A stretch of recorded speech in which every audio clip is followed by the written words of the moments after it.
పరాభవనామ సంవత్సరంలో వృశ్చిక రాశికి సంబంధించిన వారి రాశి ఫలితాలను గమనిద్దాం. విశాఖ నక్షత్రం చివరి పాదం, అనురాధ 4 పాదాలు, జ్యేష్ఠ నక్షత్రం 4 పాదాలు 9 పాదాలు కలిపి వృశ్చిక రాశిగా పరిగణింపబడుతుంది. తో, నా, నీ, ను, నే, నో, యా, ఈ, యు అక్షరాలు తమ పేర్లలో మొదటగా ఉన్నవారు అందరూ కూడా వృశ్చిక రాశికి సంబంధించిన వాళ్ళు అవుతారు. వీరి ఆదాయం 11, వ్యయం 5. కనుక ఆర్థిక విషయంలో కనుక మీరు జాగ్రత్త పడితే, అనవసరమైన ఖర్చులు చేసుకోకపోతే ఈసారి మీరు రాబడి అధికంగానే ఉంటుంది. రాబడితో పాటుగా సేవింగ్స్ కూడా ఎక్కువగా ఉండే అవకాశం ఉన్నది. రాజపూజ్యం 3, అవమానం 3. మెచ్చుకునే వాళ్ళు ఎంతమందో, తిట్టేవాళ్ళు అంతమందే ఉంటారు. కాబట్టి ఈ విషయంలో అవమానాన్ని అధికంగా పెంచుకునేటువంటి ప్రయత్నాలు ఏమైనా ఉంటే అవి చేయకుండా జీవనం సాగించాలని తెలియజేస్తూ, వృశ్చిక రాశి సంబంధించిన వారి సహజ లక్షణాలు ఒక నిమిషం గమనించిన తర్వాత ఈ సంవత్సరం వారి ఫలితాంశాన్ని చూద్దాం. వీళ్ళు కొంత చిన్నతనంలో అనారోగ్యంగా ఉన్నప్పటికీ ప్రస్తుతం మాత్రం పరిపుష్టిగా ఉండే అవకాశం ఉంటుంది. రహస్యాలను, తమకు సంబంధించిన విషయాలను బయటికి చెప్పే లక్షణం మీకు తక్కువ. ఇంట్రావర్టులుగా ఉంటారు. మాటలు బాగా చేదుగా, వాడిగా, కఠినంగా ఉంటాయి. మనసు మాత్రం సున్నితంగా ఉంటుంది. స్నేహితులతో కలిసి ఉండడం, వారికి అవసరమైనటువంటి సేవ చేయడం, అవసరమైతే ఎంతకైనా సహకారాన్ని అందించి వారిని కాపాడేటువంటి లక్షణాన్ని ప్రదర్శిస్తుంటారు. శారీరక మానసిక కష్టాలు ఉన్నప్పటికీ వాటి ఎవరితో పంచుకోకుండా నేర్పుగా, ఓర్పుతో తాము పూర్తి చేసుకునే అవకాశం ఉంటుంది. కక్ష సాధించడం, పరోపకారం చేయడం వంటి లక్షణాలు ఉంటాయి. ధైర్యం అధికంగా ఉంటుంది. ఆత్మవిశ్వాసం కలిగి ఉంటుంది. ఓర్పును మెండుగా కలిగి ఉంటారు. ఫలితంగా తమ అనుకున్న పనిని కొంత ఆలస్యంగానైనా నెరవేర్చి సఫలీకృతం చెందే అవకాశాలు ఉంటాయి. ఈ సఫలీకృతం కావడానికి డబ్బు అధికంగా వెచ్చించి అయినా సరే తమ పనిని పూర్తి చేసుకునేటువంటి లక్షణాన్ని ప్రదర్శిస్తూ ఉంటారు. మానసికంగా చాలా గట్టివారు. ఇక వృశ్చిక రాశికి సంబంధించి పరాభవనామ సంవత్సర రాశి ఫలితాంశాలను గమనించినట్టయితే వీరికి ఈ సంవత్సరము శని 5, బృహస్పతి 9 మరియు 10 స్థానాలలో సంచరించడం వల్ల మిశ్రమ ఫలితాలు ఉంటాయి. ఇంటి అందు వివాహాది శుభకార్యాలు నిర్వహించడం, ప్రమోషన్లు లభించుట, ప్రధానంగా విద్యార్థులు తమ పడ్డ శ్రమకు అవసరమైన ఫలితాన్ని పొందడం, ప్రథమ శ్రేణిలో ఉత్తీర్ణులు కావడం, ఎంట్రన్స్లలో మంచి ర్యాంకులు సాధించడం, మంచి మంచి కాలేజీలలో అడ్మిషన్లు పొందడం, ఒకవేళ చదువు పూర్తయితే ఉద్యోగం, క్యాంపస్ ఇంటర్వ్యూస్ వంటి వాటిలో ఉద్యోగాలు పొందడం, ఉద్యోగం పొంది ఉన్నట్టయితే ఉద్యోగ ఉన్నతిని పొందేటువంటి అవకాశాలు ఉన్నాయి. ఉద్యోగోన్నతి పొందిన వారైతే దూర దేశాలకు, ఇతర దేశాలకు ప్రయత్నపూర్వకంగా పోయేటువంటి అవకాశాలు కూడా ఉన్నాయి. తాము ఖర్చు చేసిన సొమ్ము లేదా అప్పుగా ఇచ్చిన సొమ్ము శీఘ్రంగా తిరిగి వెనక్కి వచ్చేటువంటి అవకాశం పుష్కలంగా ఉన్నది. వ్యవహారాలన్నీ కూడా అనుకూలంగా ఉంటాయి.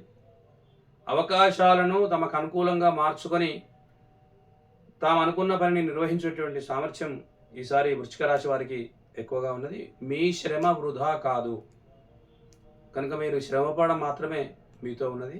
మీరు పడ్డ శ్రమకు భగవత్ సంకల్పం తప్పకుండా తోడవుతుంది. ఇంటిలో సంపాదన చేసేవారి సంఖ్య పెరుగుతుంది. నూతన వ్యాపారాలు ప్రారంభించడం, రియల్ ఎస్టేట్ వ్యాపారంలో కొంత వృద్ధి జరిగే అవకాశం ఉంది. స్త్రీల అలంకార సంబంధమైన వ్యాపారాలు నిర్వహిస్తున్న వాళ్ళు, బట్టల వ్యాపారాలు, రియల్ ఎస్టేట్ వ్యాపారస్తులు కొంత సానుకూల ఫలితాలను పొందే అవకాశం ఉన్నది. అవసరమైన ప్రయాణాలు చేయడం, ప్రయాణ ఫలితంగా శారీరక మానసికమైన ప్రశాంతతను పొందే అవకాశం ఉన్నది. మీకు అప్పగించిన పనులను సమర్థవంతంగా అనుకున్న సమయానికంటే ముందే పూర్తి చేసేటువంటి శక్తియుక్తులు ఈ సంవత్సరం మీకు అధికంగా ఉన్నాయి. దీనికి పెద్దల ఆశీర్వచనం మీకు పుష్కలంగా లభిస్తుంది. తల్లిదండ్రుల యొక్క ఆశీర్వచనాల వల్ల మీరు కాదు, మీ కుటుంబం కూడా ఒక సంతోషకరమైన, సౌభాగ్యవంతమైనటువంటి జీవనాన్ని సాగించే అవకాశం ఉంటుంది. మీ మంచితనం వల్ల అనేక మంది మిమ్మల్ని ఆశ్రయించడం, మీకు సహకరించడం, మీ నుండి సహకారాన్ని పొందేటువంటి అవకాశం కూడా ఉంటుంది. అయితే ఈ ఉగాది నుండి మళ్ళీ ఉగాది వరకు శని స్థాన సంచారం వల్ల కొంత ప్రతికూలతలు ఉంటాయి. పైన చెప్పబడిన అన్ని పనులు కూడా నెరవేరుతవి, కానీ కొంత కష్టసాధ్యంగా నెరవేరుతాయి. ప్రతి పనికి దైవసేవ అవసరం. నిరామయమైనటువంటి భక్తితో దైవసేవ చేసిన తర్వాత మీరు అనుకున్నటువంటి పెద్ద పెద్ద పనులను ప్రారంభించడం చాలా మంచిది. ప్రతికూలమైన ఆలోచనలు కలిగిన వారితో స్నేహం చేసేటువంటి బుద్ధి మీకు కలుగుతుంది. అవసరం లేని విషయాలలో ధనం లేదా ఆర్థికాన్ని ఖర్చు చేసేటువంటి బుద్ధి మీకు కలుగుతుంది. అక్కరలేని దూర ప్రయాణాలను, వ్యర్థ సంచారాన్ని చేయాల్సినటువంటి అవకాశం వచ్చి దానికి పోవాలి, చేయాలి అనేటువంటి బుద్ధి మీకు కలుగుతుంది. అసందర్భమైన మాటలు మాట్లాడి అనవసరమైనటువంటి ప్రేలాపనలు చేసి మిమ్మల్ని మీరు ఇరుకున పెట్టుకునేటువంటి బుద్ధి మీకు కలుగుతుంది. కనుక ఇటువంటి బుద్ధి నుండి బయటపడడానికి మీకు మిగిలేది భగవత్ సేవ మాత్రమే. శని సంసారం వల్ల ఏ ప్రతికూల ఫలితాంశాలు అయితే కనబడబోతున్నాయో వాటి నుంచి నివారింపబడడానికి భగవత్ సేవ చేయండి. ధార్మిక కార్యక్రమాలలో పాల్గొనండి. శని సంబంధమైన జప, తర్పణ, హోమ విధులను నిర్వహించడం ద్వారా, నవగ్రహ దేవాలయాలలో ప్రదక్షిణలు చేయడం ద్వారా, శంకర, నవగ్రహ, ఆంజనేయ దేవాలయాలను కలిపి, ఈ విషయం నేను చెప్పాలి, నవగ్రహాలకు ప్రత్యేకంగా ప్రదక్షిణం చేసి కాళ్ళు కడుక్కొని మళ్ళీ మిగిలిన దేవాలయంలోని మిగిలిన దేవతలకు ప్రదక్షిణం చేస్తున్నారు. చాలా పొరపాటు, అది చాలా తప్పు.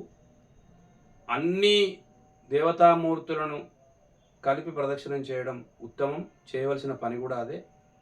అలా ప్రదక్షిణలు చేయడం ద్వారా, కొంత నిర్ణీత సమయంలో ప్రదక్షిణ చేయడం ద్వారా, నిర్ణీత సంఖ్యలో ప్రదక్షిణ చేయడం ద్వారా మీరు పైన ఏర్పడిన ప్రతికూల అంశాల నుంచి నివారణ పొంది ఈ సంవత్సరం అంతా సుఖంగా ఆయురారోగ్యాలతో ఉండాలని ఆశిస్తూ స్వస్తి.